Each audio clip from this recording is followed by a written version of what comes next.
ఖర్జూరపు చెట్టు యేసయ్యను సూచిస్తుంది. వినండి బాగా. ఖర్జూరపు చెట్టు మనల్ని సూచిస్తుంది. ఖర్జూరపు చెట్టు సంఘాన్ని కూడా సూచిస్తుంది. ఖర్జూరపు చెట్టు వేళ్ళు ఎప్పుడన్నా చూసారా? వేళ్ళు, తాడి చెట్టు వేళ్ళు కానీ,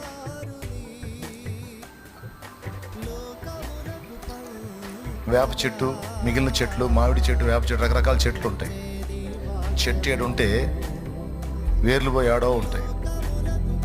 భూగర్భంలో వేర్లు ఎక్కడో ఉంటాయి.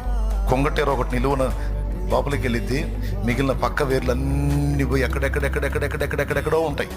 ఒకదానికి సంబంధం ఉండదు. ఒక దగ్గర నుంచి బయలుదేరుతాయి, కానీ అన్నీ సపరేట్గా ఉంటాయి. ఎంతమందికి తెలుసు మిగిలిన చెట్లు? కానీ మీరు వెళ్ళి చూడండి, ఎక్కడ అవకాశం దొరికితే ఖర్జూరపు చెట్టు తగిన తర్వాత దాని వేళ్ళు చూడండి. ఎట్లుంటాయి తెలుసా దాని వేళ్ళు?